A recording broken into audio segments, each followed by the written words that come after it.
जम्मू कश्मीर की आम जनता इस समय काफ़ी ज़्यादा परेशान है और मेरे साथ जम्मू के एक ऐसे नेता हैं जो लगातार जम्मू की बात करते हैं। कारण ये है कि डेली वेजेस की हड़ताल दिन प्रतिदिन जो है वो बढ़ रही है। राणा साहब से जानेंगे, राणा साहब, प्रशासन इस समय क्यों इस तरह से कोताही बरत रहा है कि उन डेली वेजेस तक नहीं पहुँच रहा है? पानी की बहुत किल्लत आ रही है। देखिए, मैंने 3 दिन पहले ही महामहिम लेफ्टिनेंट गवर्नर मनोज सिन्हा साहब से मुलाकात जब की थी तो मैंने उनसे एक बार फिर आग्रह किया है कि जो डेली वेजेस के मसले हैं, जैसे पीडीडी के डेली वेजेस को रेगुलराइज़ किया गया, उसी तरह सारे के सारे डेली वेजेस जो हैं, जिनके बायोमेट्रिक्स हो गए हैं, जिनका सारा सिस्टम में एक प्रॉपर अकाउंट बन गया है और जिनकी पूरी वेरिफिकेशन हो गई है, उनको रेगुलराइज़ करने का कोई ना कोई बनाना चाहिए। और मैंने उनसे अपनी बात रखी और माननीय मनोज सिन्हा जी खुद एक बड़े काबिल सियासतदान हैं और एडमिनिस्ट्रेटर हैं। उनको मेरी बात को बड़े ध्यान से सुना भी और मैंने उनके संज्ञान में लाया कि कोई ना कोई मसला हल हो। डेली वेजेस का मसला हल होना चाहिए। मैं ये मानता हूँ कि डेली वेजेस की जंग जो है बड़ी पुरानी जंग है। डेली वेजेस को रेगुलराइज़ करना चाहिए। डेली वेजेस जो बिजली के महकमे के हों या पानी के महकमे के हों या किसी और महकमे के हों, उनके बिना वो महकमे नहीं चलते। पॉसिबिलिटी नहीं है, but what about minimum wages act? वो भी मैंने कब कहा पॉसिबिलिटी? आपने कहा पॉसिबिलिटी नहीं है, उनके बिना महकमे जो है वो नहीं चलते हैं। This is what I am trying to say. But जो मिनिमम वेजेस एक्ट है, जब जम्मू कश्मीर केंद्र शासित प्रदेश बना तो सबसे बड़ी उम्मीद वहीं से थी, तो उसके लिए कोई समय सीमा तय? पहले आप ये बात को समझिए। आप क्या कहते हैं मिनिमम वेज? हर स्टेट और यूटी का एक मिनिमम वेजेस एक्ट है, ऐसा नहीं है। जो ये कह रहे हैं वो ये है कि उसमें रेट्स को रिवाइज करना है, रिवीजन ऑफ रेट्स है। ये नहीं है कि मिनिमम वेजेस। काफ़ी लोग मुझसे कहते हैं जी मिनिमम वेजेस एक्ट नहीं लगा। भाई, मिनिमम वेजेस एक्ट तो है, पहले भी था, आज भी है। और मिनिमम वेजेस एक्ट जो होता है उसमें एक शरह फिक्स की जाती है कि इतना अमाउंट दिया जाएगा फॉर स्किल्ड, इतना फॉर अनस्किल्ड, इतना फॉर सेमी स्किल्ड, वो है। अब ये था कि उसकी रिवीजन की जाए। उसमें कोई उसमें इन्होंने पीछे ही 2 महीने पहले एक रिवीजन किया और कुछ टेम्परेरी रिलीफ दिया। अब शायद और भी उन्होंने एक कमेटी बनाई है जो भी और रिलीफ देगी और प्रॉपर एक बनाएगी शरह की क्या होनी चाहिए। वो बात एक अपनी जगह है, लेकिन हमारा ये मुद्दा है कि इनको रेगुलराइज़ करना चाहिए। आफ्टर ऑल इन्होंने 50-50, 55-55 साल इनकी उम्र हो गई है। ये लोगों को पानी दे रहे हैं, ये हमारे माशरा का हिस्सा हैं।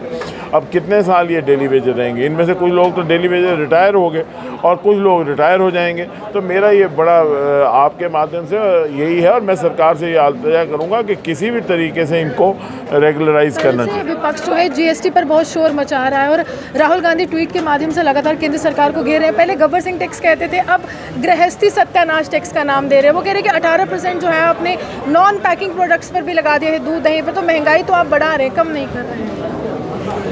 मैं माननीय राहुल गांधी जी की बात पे टिप्पणी नहीं करता। ये जो ट्विटर हैप्पी यंग लॉट है ना, ये सियासत से बड़ी दूर हो चुके हैं। ये समझते हैं कि ये एक सेंस ऑफ एंटाइटलमेंट है और उनको खुद नहीं पता होता वो क्या कह रहे हैं। और अनफॉर्चुनेट है कि राहुल गांधी जी की बात को आप सीरियसली लेते हैं। मेरे ख्याल देश उनकी बात को सीरियस, ऑपोजिशन को सीरियसली नहीं लेता। राहुल गांधी जी, आपने राहुल गांधी जी ऑपोजिशन में जो, अगर हम कहें, मेरी बात सुनिए, आपने बात की राहुल गांधी जी की। राहुल गांधी जी जो हैं उनका, he is leading Congress right now. He is not leading the Congress. He is not the president of the Congress. He is not the general secretary of the Congress. He is not only the office bearer of the Congress. He happens to be a former president of the Congress. But somehow आपको लगता है कि महंगाई जब लगातार बढ़ेगी तो आगे जम्मू कश्मीर में भी चुनाव है तो वो गुस्सा वोट के माध्यम से? मैं आपको सिर्फ ये कहना चाहता हूँ कि कोरोना के कार्यकाल में जब अमेरिकन इकॉनमी अंडर डिस्ट्रेस आई, जब यूरोपियन इकॉनमी अंडर डिस्ट्रेस आई, जब जर्मनी जैसी कंट्रीज़ डिस्ट्रेस में आई, जब श्रीलंका डिस्ट्रेस में आया, जब पाकिस्तान डिस्ट्रेस में आया, हमारी बड़ी इंटेलिजेंट फिस्कल पॉलिसी की वजह से भारत उस डिस्ट्रेस में नहीं आया और आम आदमी को नुकसान नहीं हुआ।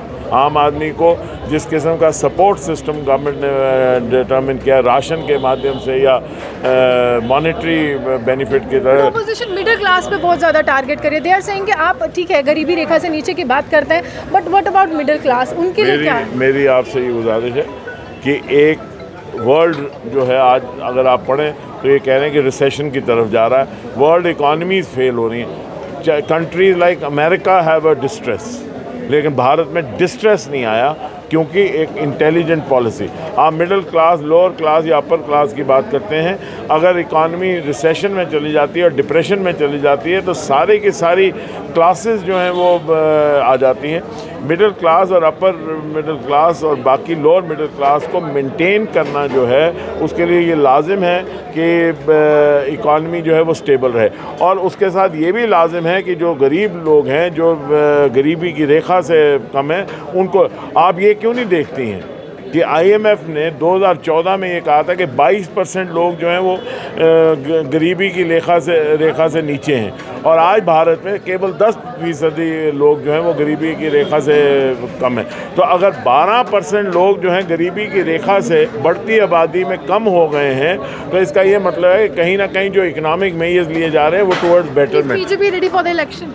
BJP is always ready for the election. BJP is What a was party. there in your manifesto? Because you talked about daily wages in the previous election, DDC election. Let the elections come, you'll have the manifesto. उनको स्थान मिलेगा daily wages. Do they got the space in your manifesto?